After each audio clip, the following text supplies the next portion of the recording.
अगले गेस्ट हमारे होंगे अविनाश गोरख शेखर सर।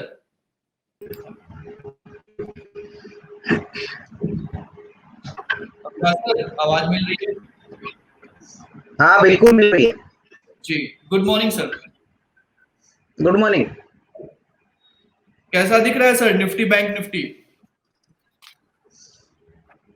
देखिए निफ्टी में करेक्शन एक्सपेक्टेड था और मेरे हिसाब से 17,000 का जो लेवल है वो सबसे बड़ा सपोर्ट लेवल है। जब तक बाजार 17,000 के ऊपर रहेगा मुझे लग रहा है कि मुझे लग रहा है कि पैनिक सेल ऑफ आएगी। और रही बात मुझे लग रहा है कि बैंक निफ्टी में जब तक 36,750 का लेवल क्रॉस नहीं होता तब तक थोड़ा सा अंडर परफॉर्म करेगा। और रही बात स्टॉक्स की तो अभी भी लग रहा है कि जो प्राइवेट सेक्टर बैंक्स है जैसे आईसीआईसीआई बैंक है, एक्सिस बैंक है, ये बैंक्स पे ज्यादा इन्वेस्टर्स को फोकस करना चाहिए क्योंकि हमको लग रहा है कि तिमाही नतीजे सेकंड क्वार्टर के बहुत ही दमदार आएंगे। और सबसे बड़ी बात मुझे लग रहा है कि अभी जो कॉस्ट इन दोनों बैंकों का है वो काफी कम है, तो इससे इनको काफी मदद मिलेगी। तो एक्सिस बैंक, आईसीआईसीआई बैंक बड़े बैंक अभी भी खरीदने लायक, अगर 3 से 6 महीने का नजरिया तो अच्छा खासा रिस्क बन सकता है। ठीक है, तो एक्सिस बैंक और आईसीआईसीआई बैंक पर आप खरीदने का सलाह दें अविनाश सर? बिल्कुल। जी ठीक है सर। अगर करंट मार्केट प्राइस की बात करें तो करंट मार्केट प्राइस पर एक्सिस बैंक और आईसीआईसीआई बैंक को ले सकते हैं सर? आईसीआईसीआई बैंक थोड़ा ज्यादा अच्छा लग रहा है। अगर किसी जी को 6-8 महीने की होल्डिंग पीरियड है तो मुझे लग रहा है कि 850, 860 ये लेवल्स भी पहुंच सकते हैं, तो ये डेफिनेटली अच्छा विकल्प बन सकता है। एक्सिस बैंक में मुझे लग रहा है कि थोड़ा सा स्टॉक को थोड़ा सा डिक्लाइन होने से रिस्क रिवॉर्ड ज्यादा बनेगा, बट डेफिनेटली अगर नजरिया 6 से 8 महीना है तो ICICI bank will be better. तो आईसीआईसीआई बैंक में मैंने लेवल्स तो आपको बताई है कि 850 860 का टारगेट पॉसिबल है, तो यहाँ पे थोड़ा सा एक्यूमुलेट आप कर सकते हो। तो थोड़ा एक्यूरेट यहाँ पे कर सकते हैं। टारगेट 860 तक आपको देखने को मिल सकता है। तो बाइंग का पर्सपेक्टिव आप लगा सकते हैं आईसीआईसीआई बैंक और एक्सिस बैंक में। ठीक है सर। मार्केट को देखते हुए इसके अलावा बैंकिंग सेक्टर के अलावा कोई ऐसा स्टॉक जिसे आप ट्रैक कर रहे हो, आज खरीदने की सलाह हो?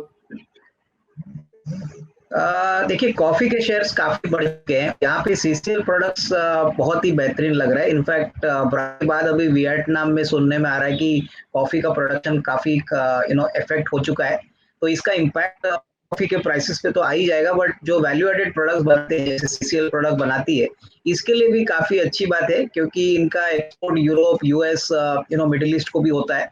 तो मुझे लग रहा है कि ये अच्छा इन्वेस्टमेंट ग्रेड काउंटर है, बहुत ही बेहतरीन कंपनी है। और करीबन अगर 6 to 8 मंथ्स का नजरिया रखते हैं तो 450 460 का नियर टर्म का टारगेट बन सकता है। अभी करीबन 411 413 का रेट चल रहा है, तो ये डेफिनेटली एक अच्छा रिस्क रिवॉर्ड आ सकता है। ठीक है सर। टारगेट की आपने क्या बात की सर? मैंने 450 460 बोला। जी 460 तक टारगेट बोला। अभी करंट मार्केट प्राइस 411 चल रहा है। ठीक है सर। कुछ व्यूअर्स के क्वेश्चन ले लेते हैं सर। एनटीपीसी पर सर आपका क्या बिल्कुल। व्यू है? जी एनटीपीसी सर। देखिए एनटीपीसी में ये ऐसा स्टॉक है जो एक डिफेंसिव स्टॉक है, इसमें आपको कोई ज्यादा बढ़त भी नहीं मिलेगी, गिरावट भी नहीं होगी। तो जिनको लेना है मेरे ख्याल से की बात करें, अगर किसी को इन्वेस्टमेंट करना है तो ये 1.5-2 साल के पहले कोई बड़ा अपसाइड दिखाएगा नहीं। शॉर्ट टर्म में तो मैं कहूंगा कि ये स्टॉक में बहुत लोगों को फ्रस्ट्रेट किया है, और उसलिए अगर किसी को लंबा निवेश करना है तो मेरे ख्याल से 1.5-2 साल का नजरिया रखे, उसके बाद ही एक अच्छा खासा रिस्क रिवॉर्ड आपको मिलेगा। शॉर्ट टर्म में मुझे लग रहा है अगर किसी को अच्छी खासी अपसाइड चाहिए तो टाटा पावर एक अच्छा विकल्प हो सकता है। टाटा पावर एनटीपीसी के मुकाबले में आपको अच्छा पैसा बना के सकता है। ठीक है, तो टाटा पावर जो है एनटीपीसी के ऊपर में अच्छा पैसा बना सकता है। करंट मार्केट प्राइस की बात करें तो एनटीपीसी जो है 115 चल रहा है। अगर एनटीपीसी को आपको लेना है, होल्ड करना है, तो 1.5 से 2 साल के पर्सपेक्टिव से नजरिए से लेते हैं, फिर आपको ये अच्छा रिटर्न दे सकता है। हाल फिलहाल की बात करें तो आपको अच्छा इसमें रिटर्न या फिर जिस पर्सपेक्टिव से आप आएंगे वो नहीं देखने को मिलेगा एनटीपीसी। ठीक है सर। बीपीसीएल पर आपका एक व्यू पॉइंट। ये बीपीसीएल में देखिए मुझे लग रहा है कि अभी सारा कुछ स्टॉक का जो वैल्यूएशन होगा या रीरेटिंग होगी वो उनके स्ट्रेटेजिक डाइवर्समेंट पे है। अभी गवर्नमेंट ने कहा है कि होपफुली तक ये कंप्लीट हो जाएगी और यहाँ पे ऐसे रिपोर्ट्स आ रहे हैं कि काफी बड़े एमएनसी कंपनीज इंडियन जो बड़े कॉर्पोरेट्स है वो बोली लगाने वाले हैं। तो यहाँ पे मोटा मोटी हमको लग रहा है कि जो फेयर वैल्यू बनती है वो करीबन 550 और 570 रुपए के बीच में आएगी। तो तब तक डेफिनेटली इस स्टॉक में थोड़ी सी चर्चा रहेगी और मेरे ख्याल से जिनको खरीदना है उनको ये इवेंट के लिए वेट करना पड़ेगा क्योंकि ये इवेंट काफी समय से डिले हो गया था, बीच में कोविड हो गया तो ये थोड़ा सा मैटर आगे चल गया। तो होपफुली अगर दिसंबर तक होता है तो इसमें आपको अच्छा खासा अपसाइड मिलेगा। हमारी मानने से 550 570 का एक फेयर वैल्यू बनता है तो यहाँ से भी करीबन 100 रुपए के लिए जगह है। लेकिन ये पूरा जो राइज है वो प्योरली इवेंट के ऊपर डिपेंडेंट होगा। यहाँ पे अगर इवेंट थोड़ा सा आगे निकल जाता है तो ऑब्वियसली शेयर के प्राइस में थोड़ी सी फिर आपको और थोड़ी सी वेटिंग पीरियड करनी पड़ेगी। ठीक है, तो हर इवेंट का इंतजार कर लें, दिसंबर में इवेंट होने वाला है तो तब तक इंतजार कर लें, अभी खरीदें या ना खरीदें बीपीसीएल। अविनाश सर। मेरे को लगता है कि देखिए जो शॉर्ट टर्म ट्रेडर है उसको तो मोमेंटम आने के बाद में ही आप एंटर कर सकते हो, लेकिन जो इन्वेस्टर है वो रिस्क ले सकता है। वो आपके ऊपर है वो कि आप इन्वेस्टर हो या ट्रेडर हो। ट्रेडर वही टाइम पे एंट्री करता है जब स्टॉक में भारी मूवमेंट होता है। तो ट्रेडर के लिए शायद ये सही में नहीं होगा, लेकिन इन्वेस्टर के लिए तो मेरे ख्याल से आपको मोमेंटम आने के पहले ही एंट्री करनी होती है अगर आपको मोटा पैसा बनाना है। तो अगर आप इन्वेस्टर हैं तो करंट मार्केट प्राइस पर एंटर कर सकते हैं। आपको फेयर वैल्यू जो है वो 550 550 से 570 तक देखने को मिल सकता है। ठीक है सर। सर अभी हमने आईसीआईसीआई एक्सिस बैंक की बात कर ली, तो आपने ये बताया कि 2 से 3 महीने के पर्सपेक्टिव से लेते हैं तो आपको अच्छा एक इसमें उछाल देखने को, अच्छा एक प्रॉफिट बुकिंग का संभावना बन सकता है। सर एक हमारे व्यूवर है, यूनियन बैंक पर आपका एक व्यू पॉइंट चाहते हैं सर।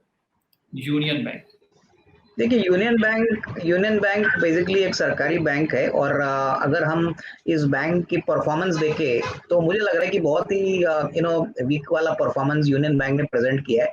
हालांकि इस बैंक में एसेट क्वालिटी का प्रॉब्लम तो है ही, लेकिन लोन बुक ग्रोथ भी कोई खास नहीं है।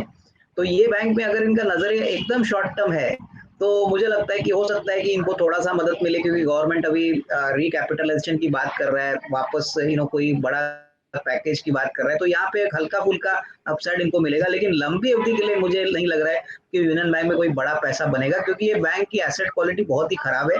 और हालांकि ये बड़े बैंकों में से आता है, यहाँ पे जो ग्रोथ पोटेंशियल है वो थोड़ा सा लिमिटेड है क्योंकि इनके काफी पैसे ऐसी कंपनीज में अटके हैं जहाँ पे वो पैसा वापस आएगा कि नहीं उसकी भी आशंका है। तो मेरे ख्याल से शॉर्ट टर्म के लिए ठीक है, थोड़ा सा एक 5-10% की मूव के लिए आप अगर पोजीशन लेना चाहते हो तो ठीक है। बट बड़ा मूव के लिए आपको मेरे ख्याल से अगर पीएसयू बैंक में लेना है तो एसबीआई और बैंक ऑफ बड़ौदा ये दोनों ही विकल्प आप काफी अच्छे। ठीक है, तो 5 और 10% के मूव के लिए अगर आपको यूनियन बैंक लेना है तो ठीक है, पर लंबी अवधि या फिर एक बड़े मुनाफा के लिए आप सोच रहे हैं तो यूनियन बैंक आपके लिए कतई सही शेयर नहीं है। ठीक है सर। सर मैथान एलॉय पर आपका क्या विचार है? मैथान देखिए एलॉय, मैथान अलाय एक स्पेशलिटी स्टील कंपनी है और ये कंपनी लगातार अच्छे नतीजे दिखा रही है। हालांकि शेयर कोई सस्ता नहीं है, शेयर काफी ऊपरी लेवल का है, लेकिन अगर हम स्टील इंडस्ट्री की बात करें और ये स्पेशलिटी सेगमेंट की बात करें तो मुझे लग रहा है कि आने वाले 6 से 12 महीने में और भी अच्छी पोजीशन इस कंपनी की होगी क्योंकि ओवरऑल प्राइसिंग अच्छी है, वॉल्यूम ग्रोथ भी अच्छा है।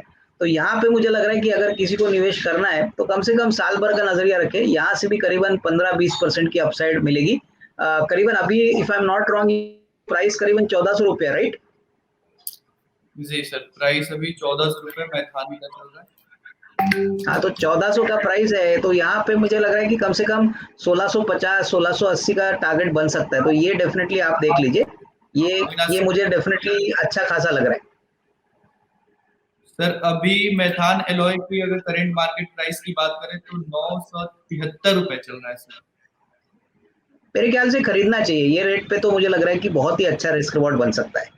तो यहाँ पे मुझे लग रहा है कि अगर किसी का साल भर का नजरिया है तो डेफिनेटली इसमें अच्छा खासा पैसा बनेगा, बट डिलीवरी ट्रेड है, पोजिशनल ट्रेड है, ये कोई इंट्राडे ट्रेड नहीं है, और थोड़ा महंगा शेयर है, तो इसमें डिलीवरी बना के रखें तो पैसा बनेगा। ठीक है, अगले शेयर की ओर बढ़ते हैं सर। अगला रहेगा कुछ बैंकिंग सेक्टर के शेयर आए थे सर, उस पर हम चर्चा करेंगे। पहले एचडीएफसी लाइफ के बारे में एक बार चर्चा करते हैं सर। एचडीएफसी लाइफ इन्होंने खरीदा है 735 रुपए पर, स्विंग ट्रेड के लिए खरीदा है सर। आपका व्यू चाहते हैं कि टारगेट कितना तक जाता हुआ दिख सकता है एचडीएफसी लाइफ सर? देखिए अगर शॉर्ट टर्म के लिए खरीदा है तो मुझे लग रहा है कि एचडीएफसी लाइफ में थोड़ा बहुत बिकवाली का प्रेशर आएगा, क्योंकि अभी इन्होंने जो एक्साइड लाइफ का धंधा खरीदा है वो बेसिकली थोड़ा सा महंगा खरीदा है, लेकिन लॉन्गर टर्म में डेफिनेटली एचडीएफसी लाइफ का इसका फायदा होगा। तो शॉर्ट टर्म में तो मैं एक्यूरेटली बता नहीं सकता हूँ कि कितना वैल्यू होगी, बट अगर इनका नजरिया कम से कम साल भर का है तो मुझे लग रहा है कि 800 सवा 800 का लेवल पॉसिबल है। एचडीएफसी लाइफ बहुत ही अच्छी तरह से अपना बिजनेस एक्सपांड कर रही है, प्लस कोविड खत्म होता है तो इनके जो बिजनेस एक्सपांशन है वो भी काफी जोरों से चलेंगे। और इंश्योरेंस एक ऐसी स्पेस है जहाँ पे ये अभी मार्केट लीडर है लाइफ इंश्योरेंस कॉर्पोरेशन के बाद। तो डेफिनेटली साल भर का नजरिया है तो मेरे ख्याल से इसमें कोई डाउट नहीं कि बने रहे, अच्छी खासी अपसाइड में। ठीक है सर। सर एक व्यूअर है, उनका सवाल है कि Nestle India current market price पर एंट्री कर सकते हैं? नेस्ले इंडिया जी। देखिए नेस्ले इंडिया डेफिनेटली कंपनी बहुत बढ़िया है, और अगर यहाँ पे किसी को खरीदना है तो लंबी अवधि की बात करें, क्योंकि शेयर सस्ता नहीं है, करीबन 19,000 के ऊपर है if I am not wrong. तो ये शेयर में अगर किसी को अच्छा खासा पैसा बनाना है तो मेरे ख्याल से कम साल 1.5 साल का टाइम फ्रेम रखिए, क्योंकि ये कंपनी की वैल्यूएशन सस्ती नहीं है। हालांकि इनका जो प्रोडक्ट रेंज है, मैगी है, मिल्क पाउडर है, ये बहुत ही स्ट्रांग है, और यहाँ पे इनकी मोनोपोली चलती रही। तो अगर किसी को साल 1.5 साल का नजरिया लेना है तो मुझे लग रहा है कि 21,500 भी पॉसिबल है। बट इसमें यही बात है कि ये महंगा शेयर है, तो इसमें एक्यूमुलेशन और मैं समझता हूँ कैपिटल जो कोई भी इन्वेस्टर डालेगा वो काफी सिग्निफिकेंट होगा। तो टाइम फ्रेम भी लंबा रखिए, और एक बात सोच लीजिए कि ये शेयर वो इंट्राडे वाला टाइप नहीं है जहाँ पे आज आपको रोज एंट्री एग्जिट करने को मिलेगी, ये ज्यादातर पोजिशनल ट्रेड है। ठीक है, तो नेस्ले इंडिया जो है पोजिशनल ट्रेड है, इसमें टारगेट जो है आपको 21,000 से 21,500 तक देखने को मिल सकता है। अभी करंट मार्केट प्राइस की बात करें तो 20,380 का current market price Nestle India में देखने को मिल रहा है। याद रखिए कि आपको 1 साल से 1.5 साल तक की अवधि तक नेस्ले इंडिया को रखना है, ये बात आप याद रखिए। टारगेट आपको अच्छा देखने को इसमें मिल सकता है। इन्फीबीम एवेन्यू 44 रुपए का शेयर है सर, इस पर आपका व्यू पॉइंट क्या रहेगा? देखिए ये बेसिकली एक ई कॉमर्स वाली कंपनी है और बहुत ही वोलेटाइल कंपनी है। इनफैक्ट ये कंपनी ज़्यादातर ट्रेडर्स को पसंद है, और एक ज़माने में ये शेयर 350-400 रुपया हुआ करती थी, अभी 45-40 रुपया हुई है। तो इसका एकमात्र कारण है कि यहाँ पे काफ़ी कॉर्पोरेट गवर्नेंस इश्यूज हो गए थे, धंधा भी इतना तेजी से बढ़ा नहीं है, हालांकि इनका मॉडल बहुत एसेट लाइट है। तो मेरा मानना है कि जिनको एक कॉन्ट्रा ट्रेड लेना है, थोड़ा सा रिस्क एपिटाइट ज़्यादा वाले जो रिस्क ज़्यादा ले सकते हैं, उन्हीं को ये मैं एक सुझाव दूंगा कि यहाँ पे खरीदारी करें। तो यहाँ पे अगर क्वार्टरली नंबर्स अच्छे आते हैं, बिजनेस बढ़ता है, तो ये करीबन 58-60 रुपए तक फर्स्ट टारगेट बन सकता है, क्योंकि छोटा शेयर है तो छोटे शेयर में नॉर्मली इन्वेस्टर्स बहुत जल्दी आकर्षित होते हैं, लेकिन डेफिनेटली इसमें रिस्क भी ज्यादा है। तो पहला टारगेट 58-60 रहेगा, लेकिन वही इन्वेस्टर्स के लिए जो बेसिकली 6-8 महीने के लिए वेट करना चाहते हैं और जो हाई रिस्क वाले एपिटाइट वाले इन्वेस्टर हैं। ठीक है, तो हाई रिस्क एपेटाइट वाले आप इन्वेस्टर हैं तो इसमें निवेश कर सकते हैं। 6-8 महीने की अवधि याद रखें। अभी करंट मार्केट प्राइस 45-44 चल रहा है, आपको टारगेट जो है 58-60 तक देखने को मिल सकता है। ठीक है सर, आगे एक दो और सर बैंकिंग सेक्टर के शेयर डिस्कस कर लेते हैं सर। सर एयू बैंक पर आपका क्या व्यू पॉइंट रहेगा सर? एयू बैंक, देखिए एयू बैंक भी उन बैंकों में से हैं जहाँ पे हमको लग रहा है कि स्मॉल फाइनेंस बैंक में ये नंबर 1 खिलाड़ी है। अभी हाल ही में इनका जो डेवलपमेंट हो गया, उनका कंपनी के सीएफओ ने रिजिग्नेशन दिया, फिर और एक ऑफिशियल ने रिजिग्नेशन दिया, तो ये बात मार्केट को पसंद नहीं आई, शेयर ऊपरी लेवल से काफी गिर चुका है। लेकिन अगर हम लॉन्ग टर्म इस कंपनी की बिजनेस पोटेंशियल देखें, इस कंपनी की प्रोमोटर संजय अग्रवाल की स्ट्रेटेजी और पोजिशन देखें, तो बहुत ही बढ़िया बिजनेस इन्होंने खड़ा किया है। ये जयपुर बेस्ड बैंक है, लेकिन अभी पैन इंडिया ऑपरेट करती है, और हमको लग रहा है कि अगर लंबा निवेश करना है करीबन साल भर के ऊपर, तो डेफिनेटली करंट लेवल्स पे खरीदना चाहिए। मुझे लग रहा है कि यहाँ पे सबसे बड़ी बात है कि यहाँ पे काफी बड़े एचएनआईज ने ऑलरेडी ये स्टॉक ऊपरी लेवल पे खरीदा है, अभी भी ये लेके बैठे हैं, इन्होंने बेचे नहीं है। तो अगले 12 महीने के लिए मुझे लग रहा है कि यहाँ से भी एक 15-20% की अपसाइड मिलेगी। हालांकि अभी स्टॉक ट्रेंड थोड़ा नेगेटिव दिखा रहा है, लेकिन अगर किसी को इन्वेस्टमेंट करना है तो एक अच्छा मौका है ये नेगेटिव जो डेवलपमेंट है उसको कैपिटलाइज करने को अपने पोर्टफोलियो में इंक्लूड करने। ठीक है सर। करंट मार्केट प्राइस को इस साइड पे बाय कर लें तो टारगेट कितना देखने को मिल सकता है तो अविनाश देखिए, सर? अगर सब कुछ ठीक ठाक होता है तो मेरे ख्याल से ये 1300-1350 तक जाने का पोटेंशियल रखता है, एटलीस्ट नियर टर्म में। 1300-1350 तक जाने का ये दमखम रखता है एयू बैंक। ठीक है सर। सर अगर हमारे पास कैपिटल लिमिटेड हो तो एयू में इन्वेस्ट करें या इसके अलावा कोई और ऐसे बैंकिंग सेक्टर है जिसमें इन्वेस्ट कर सकते हैं? कैपिटल लिमिटेड हो सर। नहीं, देखिए, मुझे तो लगता है इवन करंट लेवल्स पे एयू बैंक पे खरीदने की कोई प्रॉब्लम नहीं है। हालांकि नजरिया कम से कम साल भर का होना चाहिए। अगर आप साल भर का नजरिया रखते हैं तो मुझे लगता है करंट प्राइस पे भी निवेश करने में कोई प्रॉब्लम नहीं होनी चाहिए। ठीक है, तो करंट मार्केट प्राइस पर इस एयू बैंक में आप इन्वेस्ट कर सकते हैं, निवेश कर सकते हैं। सर रिलायंस इंडस्ट्री पर आपका व्यू पॉइंट? देखिए, रिलायंस बहुत समय के बाद चल चुका है और रिलायंस में अभी जो बड़ा ट्रिगर है वो 10 तारीख को आपको भी पता होगा कि वो गूगल के साथ नया हैंडसेट 3,500 रुपए वाला फोन लॉन्च करने वाले हैं। उनका मानना है कि 2G के जो भी यूजर्स इंडिया में है, करीबन 30-35 करोड़ लोग अभी भी 2G operations I mean network use करते हैं, वो उनको टारगेट करेंगे। और यहाँ पे अगर कम मान से 15-20 करोड़ के हैंडसेट्स ये बेचते हैं तो वो बहुत बहुत बड़ी अपॉर्चुनिटी होगी। प्लस जियो का बिजनेस भी बढ़ेगा क्योंकि जियो ऑब्वियसली टेलीकॉम प्लेयर है, टेलीकॉम में काम करता है। और दूसरी बात मुझे लग रहा है कि कहीं ना कहीं अभी उनका जो जियो का बिजनेस है वो अच्छी तरह से स्केल अप हो रहा है। अभी भारती ने कहा है कि वो 200 रुपए तक आरपू लेके जाएंगे, तो रिलायंस जियो भी डेफिनेटली पीछे नहीं रहेगा। तो नियर टर्म में तो मुझे लग रहा है कि कम से कम 2700-2750 ये नियर टर्म के टारगेट बनते हैं। और सबसे एक बात, अगर एवरीथिंग गोज वेल, ये एक हैंडसेट का बिजनेस अगर बहुत ही अच्छी तरह से चलता है और आरोमोकी की डील जल्दी यहाँ पे थोड़ी सी और पॉजिटिविटी आती है, पॉजिटिव न्यूज फ्लो, तो अगर तो मुझे लगता है कि इवन 3,000 रुपया भी कोई दूर नहीं है। तो डेफिनेटली ये तेजी का मोमेंटम जो है वो अभी इतना आसानी से निकल नहीं जाएगा। और उसलिए रिलायंस में डेफिनेटली जिनके पास है वो होल्ड करे, और कोई गिरावट अगर आती है तो उसको एक्यूमुलेट करिए। ठीक है, तो कोई गिरावट आती है उस पर एक्यूमुलेट करें। अगर आपके पास पहले से होल्डिंग है तो होल्ड करें। करंट मार्केट प्राइस 2425 चल रहा है, आपको टारगेट जो है 2700-2750 तक जल्द नहीं जाते हुए दिख सकता है। सर 2-3 महीने में 2700-2750 तक जाते हुए दिखेगा? नहीं, लग तो रहा है। देखिए, अभी फ्रैंकली मोमेंटम तो पॉजिटिव है, प्लस जिस प्रकार के Q2 के नतीजे आएंगे, ये 10 तारीख को फोन लॉन्च होने वाला है, तो मेरे ख्याल से मौका और सिचुएशन तो काफी अच्छी लग रही है। और सबसे बड़ी बात, रिलायंस नॉर्मली मार्केट के विपरीत चलता है, अभी काफी समय के बाद स्टॉक चल रहा है। तो डेफिनेटली अगर 3 से 4 महीने का व्यू लेते हैं तो मेरे ख्याल से अभी हम सितंबर में चल रहे हैं, मेरे ख्याल से दिसंबर तक होपफुली हो सकता है। ठीक है, तो दिसंबर तक होपफुली ये 2700-2750 के टारगेट को छूता हुआ दिख सकता है। तो जियो की, रिलायंस की बात हो गई, जियो की बात हो गई, तो भारतीय एयरटेल पर भी देख लेते हैं। जैसा कौन सी घाटा कंपनी? भारतीय एयरटेल सर, भारतीय एयरटेल। भारतीय एयरटेल। जी। नहीं, भारतीय एयरटेल में देखिए, अभी जो बड़ा ट्रिगर भारतीय एयरटेल में वो बेसिकली उनका जो राइट्स इशू आ रहा है पार्टली पेड शेयर्स का, उसमें लोगों का काफी इंटरेस्ट है। और मुझे लग रहा है कि वहां पे अच्छी खासी अपसाइड आ सकती है। हालांकि इन्होंने भी कहा है कि दूसरी तिमाही में आरपू का बेनिफिट को प्राइस इंक्रीज मिलेगा। और सबसे बड़ी बात, 5G के लिए वो सबसे पहले खिलाड़ी होंगे जो सेकंड हाफ में लॉन्च भी करने वाले हैं, पूरी तरीके से तैयारी की है। तो यहाँ पे 725-730 का एक नियर टर्म का टारगेट बनता है। तो ये भी मेरे ख्याल से 6 से 12 महीने में कंफर्टेबली अच्छी तरह से बढ़ेगा, क्योंकि ओवरऑल टेलीकॉम मार्केट कोविड से सबसे बड़ा सेक्टर है जो बेनिफिट हो गए।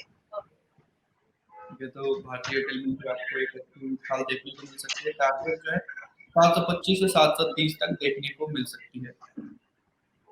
सर भारतीय एयरटेल की बात करें तो डिप का इंतजार करें या फिर करंट मार्केट प्राइस पर कुछ मुझे खरीद लगता है सकते हैं? कि डिप आना जरा मुश्किल है, क्योंकि अभी उन्होंने राइट्स इशू भी अनाउंस किया है 535 रुपए में। तो मुझे लग रहा है कि लोग डेफिनेटली इसको खरीदने की बात करेंगे। यहाँ पे कोई नेगेटिव सरप्राइज दूसरे तिमाही में आएगा ऐसा लग नहीं रहा है।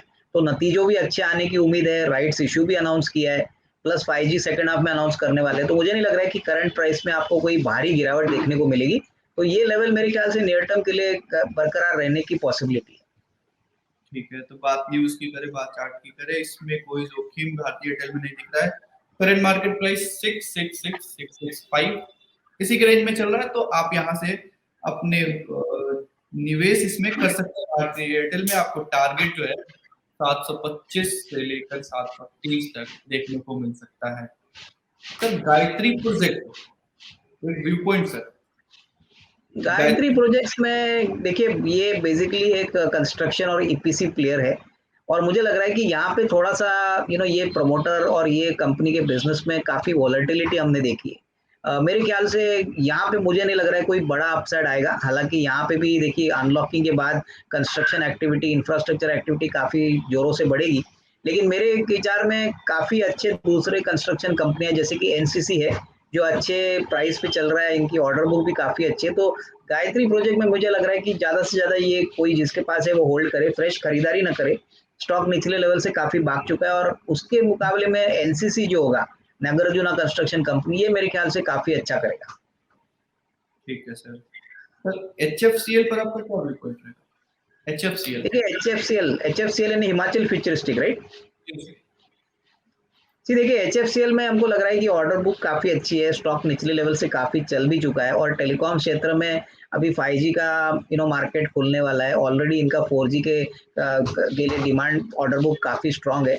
तो मेरे ख्याल से यहाँ से डेफिनेटली लग तो रहा है कि डेफिनेटली स्टॉक चलेगा, बट यहाँ पे मार्जिन एक्सपेंशन और जो वर्किंग कैपिटल की जो दिक्कत है वो क्लियर होने में शायद थोड़ा सा समय लग सकता है। तो जिनके पास है वो होल्ड करे। इस कंपनी में प्रॉब्लम ऐसी है कि ज्यादातर इनका जो कस्टमर बेस है वो गवर्नमेंट रिलेटेड है, बीएसएनएल से काफी धंधा इनको आता है, तो पैसे का जो कलेक्शन पीरियड है वो काफी लंबा है। तो मेरे ख्याल से जिनके पास है वो होल्ड करे। फ्रेश निवेश मुझे लगता है अगर कोई गिरावट आती है तो ही खरीदने के मौके मिलेंगे। ठीक है, तो डिप का इंतजार करें। आपको फ्रेश बाइंग करनी है तो पहले से आप अगर इसमें अपनी होल्डिंग बना के रखें तो होल्ड करके चलें। अभी फिलहाल 72 के करंट मार्केट प्राइस देखने को मिल रहा है। ठीक है सर। सर अगला बात कर लेते हैं सर, वीजी।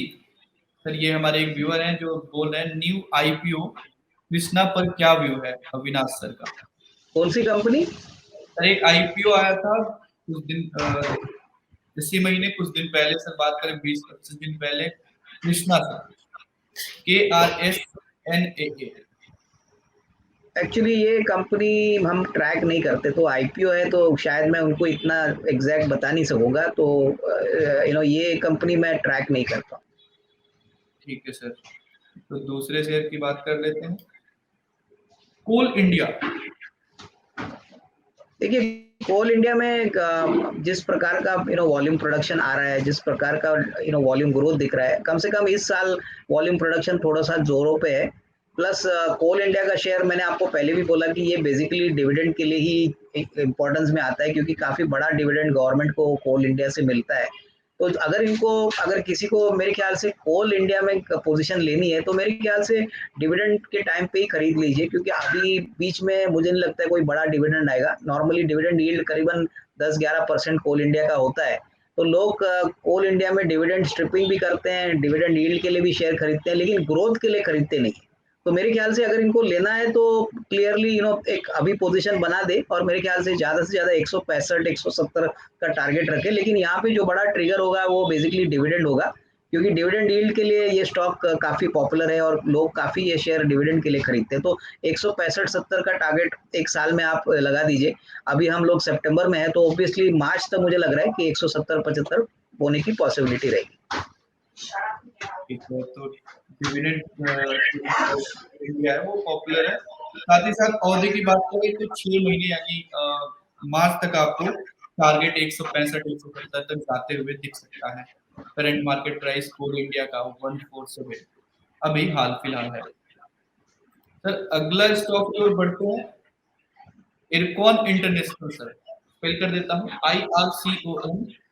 देखिए, ये सरकारी कंपनी है और बेसिकली टर्नकी प्रोजेक्ट्स और कंस्ट्रक्शन में है। इन्होंने बीच में शेयर की वैल्यू भी स्प्लिट की थी, अभी थोड़ा सा शेयर निचले लेवल पे मिल रहा है। तो यहाँ पे भी ऑर्डर बुक काफी स्ट्रांग है। इनफैक्ट इनका ज्यादातर धंधा जो है वो गवर्नमेंट से आता है।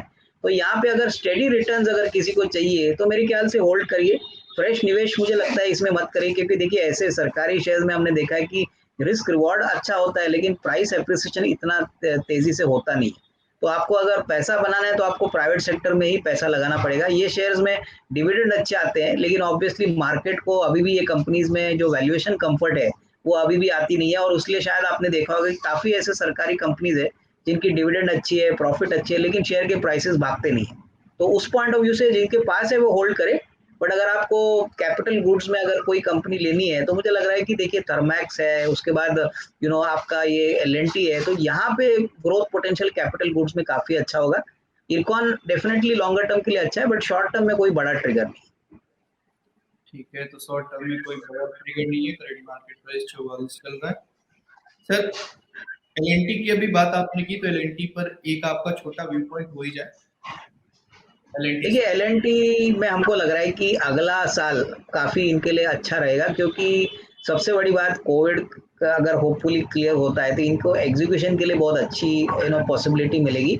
ऑलरेडी इनकी ऑर्डर बुक काफी अच्छी चल रही है, और सबसे बड़ी बात एल पेरेंट कंपनी है। अभी जो सारे उनके आईटी बिजनेसेस है जैसे माइंडट्री है, एल इन्फोटेक है, एल टेक्नोलॉजी है, और भी जो अलग बिजनेसेस है, यहाँ पूरी जो वैल्यू है वो लार्सन एंड टूब्रो के शेयर में एम्बेडेड है। तो हमको लग रहा है कि यहाँ से भी अच्छा खासा अपसाइड मिलेगा, प्रोवाइडेड किसी को अगर साल भर का नजरिया रखना है तो एल एक अच्छा विकल्प हो सकता है, क्योंकि मैन्युफैक्चरिंग पे गवर्नमेंट ने बहुत बड़ा फोकस दिया है और इसका फायदा कंपनी को जरूर मिलेगा। तो defence, capital goods, ship building plus ये जो कंस्ट्रक्शन है, ये सारा कुछ इसमें इनके कोर बिजनेस में है। तो यहाँ पे डेफिनेटली एक्यूमुलेशन की राय रहेगी। ठीक है, तो यहाँ एक्यूमुलेशन की राय रहेगी। सोनू पासवान जी है सर, इनका सवाल रहेगा स्यूबेक्स। स्यूबेक्स पर आपका देखिए सुबेक्स में अभी कंपनी बहुत ही निचले लेवल से ये स्टॉक चला है, करीबन 8-9 रुपए से ये 60-65 रुपए तक गया, अभी कुछ 55-60 रुपए चल रहा है। तो मेरे ख्याल से क्या है ना कि अभी तो कंपनी का जो परफॉर्मेंस है वो आना बहुत जरूरी है, क्योंकि काफी लोग निचले लेवल से ये स्टॉक खरीद चुके हैं, काफी लोगों ने तो ऊपर के लेवल में ये स्टॉक खरीदा है। तो मेरे ख्याल से जिनके पास है वो होल्ड करे, बट अभी कम से कम 1-2 क्वार्टर्स कंपनी को परफॉर्मेंस दिखाना बहुत जरूरी है, उसके बाद ही ये स्टॉक में अच्छी तेजी आएगी। क्योंकि नॉर्मली क्या होता है कि 10 रुपया 12 रुपए वाला स्टॉक बहुत जल्दी भागता है, 50-60 रुपया होता है और उसके बाद रिटेल एंटर करती है। तो मुझे लग रहा है कि अभी 1-2 क्वार्टर थोड़ा सा होल्ड करिए, उसके बाद नतीजे कैसे आएंगे, मैनेजमेंट की कमेंट्री कैसी आएगी। हालांकि इनका बिजनेस बहुत स्ट्रांग है, फ्रॉड मैनेजमेंट जो टेलीकॉम सेक्टर में होता है वहां पे ये लोग काम करते हैं। 1-2 नए प्रोडक्ट्स भी इन्होंने लॉन्च किए। तो 1-2 क्वार्टर के बाद मुझे लग रहा है कि अच्छी खासी तेजी हो सकती है, बट तब तक मेरे ख्याल से जिनके पास है वो होल्ड करे। ठीक है, तो हाल फिलहाल में होल्ड करें, 1-2 क्वार्टर का इंतजार क्यूबेक्स में आप कर सकते हैं, करें। अगला सर एक आखिरी रहेगा, स्टॉक के बारे में डिस्कस कर लेते हैं सर। डिश टीवी पर आपका क्या व्यू पॉइंट रहेगा सर, और टारगेट कितने तक देखने को मिल सकता है? देखिए डिश टीवी में दिक्कतें बहुत है। अभी आज ही हमने सुना कि यस बैंक ने डिश टीवी के मैनेजिंग डायरेक्टर को निकालने की बात की है, और हालांकि ये डिश टीवी का धंधा तो बहुत जोरों से चल रहा है, लेकिन जिस प्रकार से इनके फाइनेंशियल इश्यूज है, अभी भी काफी लोन्स इनके कंपनी जी एंटरटेनमेंट जो पेरेंट कंपनी इन्होंने दी है, तो यहाँ पे मुझे लग रहा है कि अगर किसी को लंबी अवधि के लिए ही खेलना है, कम से कम 1.5-2 साल, तो ही निवेशित रहिए, क्योंकि इस कंपनी में पैसा बनाना और प्रॉफिटेबिलिटी कंपनी में आना काफी समय लगेगा। तो अगर 1.5-2 साल का नजरिया है तो ही खरीद लीजिए। शॉर्ट टर्म में मुझे लग रहा है कि एक्चुअली थोड़ी सी दिक्कत कंपनी को होगी, क्योंकि अभी ये यस बैंक का जो डेवलपमेंट हुआ है इससे डेफिनेटली थोड़ा बहुत स्टॉक में सेंटिमेंटली एक नेगेटिव ट्रेंड आपको देखने को मिलेगा। लॉन्गर टर्म के लिए बिजनेस जरूर अच्छा चलेगा, क्योंकि डीटीएच में आप भी जानते हो कि आज डीटीएच काफी जोरों से urban as well as rural markets में चल रहा है। सो साल 2 साल का अगर व्यू है तो डेफिनेटली बहुत ही सस्ता लग रहा है और काफी अच्छा पैसा इसमें बनेगा, बट शॉर्ट टर्म में डेफिनेटली कोई बड़ा ट्रिगर नहीं। आप इन्वेस्ट करना चाहते हैं तो कर सकते हैं, वेलकम है डिश टीवी में। आखिरी सवाल था अविनाश सर से। अविनाश सर, शो में जुड़ने के लिए सर बहुत बहुत धन्यवाद सर। Thank you.